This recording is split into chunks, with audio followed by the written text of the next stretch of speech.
السلام عليكم، اهلا بكم في قناتي. النهارده ان شاء الله هعمل بقى معاكم قرص جميله جدا محشيه بالعجوه، تحفه. الكميه دي ما شاء الله من نص كيلو دقيق بس، مش هحط برضو فيها لبن ومش هحتاج فيها زيت ولا حاجه، هتبقى تحفه ما شاء الله.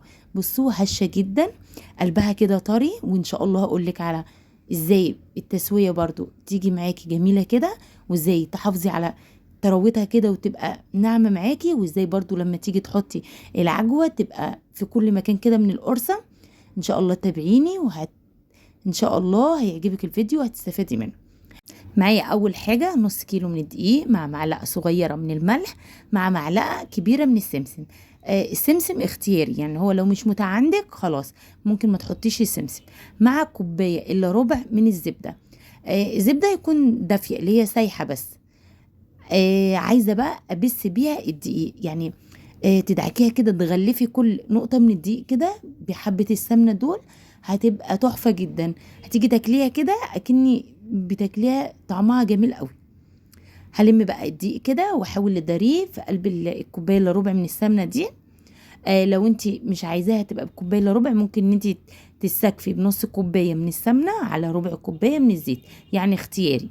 متاح عندك ان انت تعمليها بكوبايه الا ربع من الزبده، هيبقى افضل كمان. تنفع بسمنه وتنفع بزبده، الاتنين ينفع. بعد ما بستها كده خليها على جنب. هجيب بقى معلقتين من السكر كبار، مع معلقه من الخميره، مع كوبايه من ميه. هقلبهم كويس جدا. ممكن انت تحطي كوبايه الا ربع من الميه في الاول عشان بتفرق حسب نوعيه الدقيق. زي ما قلت لك بقى ان انا مش هحط فيها لبن ولا حاجه، فهطعمها بقى كده بكوبايه من الزبادي. الزبادي اللي هي الكوبايه الكبيره، اللي هي تقريبا حوالي 180 جرام.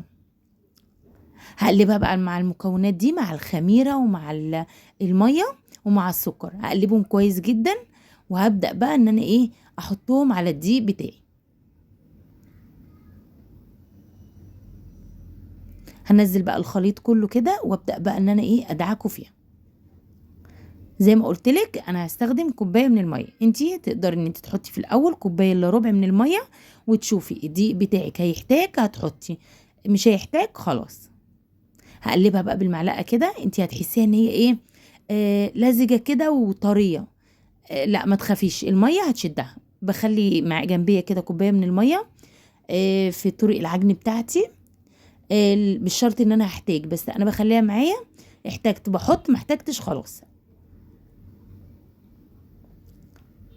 هبدأ بقى ان انا المها كلها كده زي ما انتوا شايفين بالظبط كده. شايفين ما شاء الله تحفة.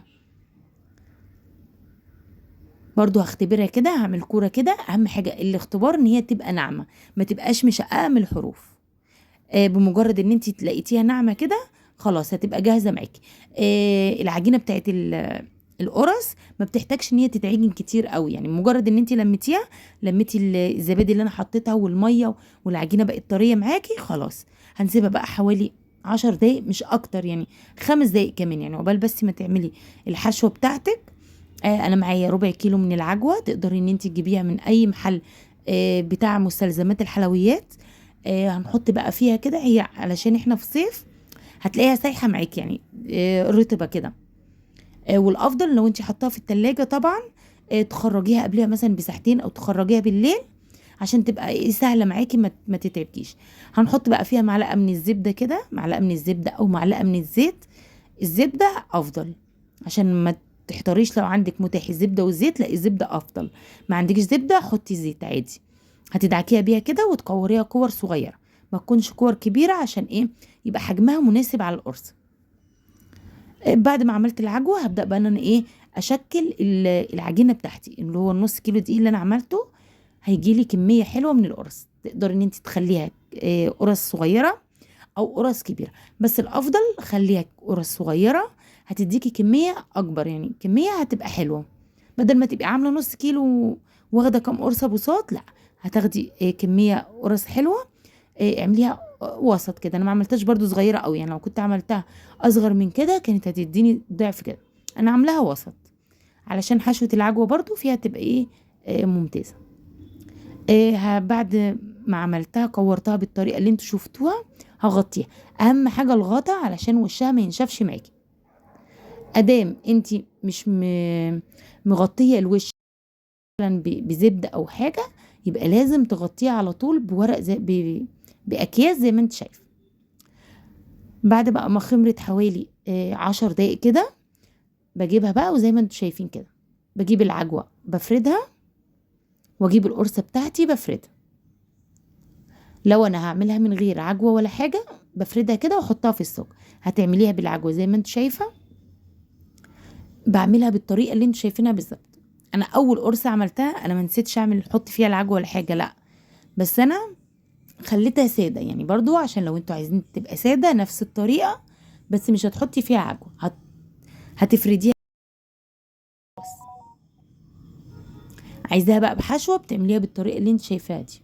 بجيب اهو للاسرع برضو، بحط كذا واحده من العجوه، وبايدي الهون بقى او حاجه يعني بتضغط كده، ضغطتهم فردتهم مره واحده،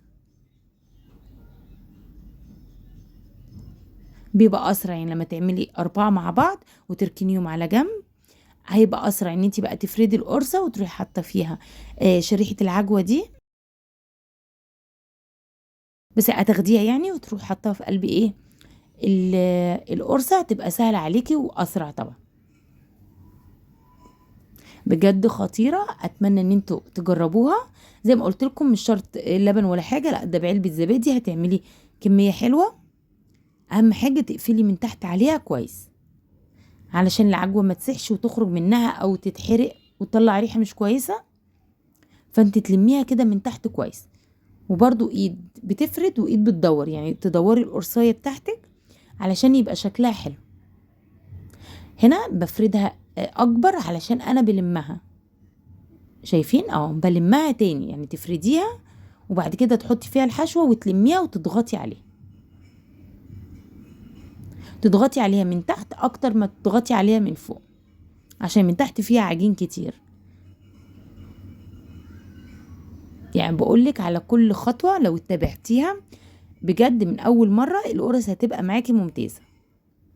خلصت الكمية بتاعتي كلها، هغطيها كده زي ما اتفقنا. ادام العجين مش بمسحه من وشه، اي معجنات ادام مش بتمسحي وشها كده بزيت او بسمنة، يبقى لازم تغطيها على طول عشان وشها ما ينشفش معاكي. هغطيها واحطها في مكان دافي كده. ممكن تدخليها في الفرن، تحطيها على الرخامة وتغطيها كده بال بالاكياس زي ما انت شفتي، وترمي عليها فوطه، هتتخمر وهتبقى زي الفل. بعد حوالي ربع ساعه هتلاقيها بالمنظر ده. هنكون في الوقت ده مشغلين الفرن بتاعنا، علشان ندخلها الفرن لازم يكون سخن. بحطها في الشبكه اللي في النص، بس بنزلها كده تبقى قريبه من الايه من الصاج اللي تحت.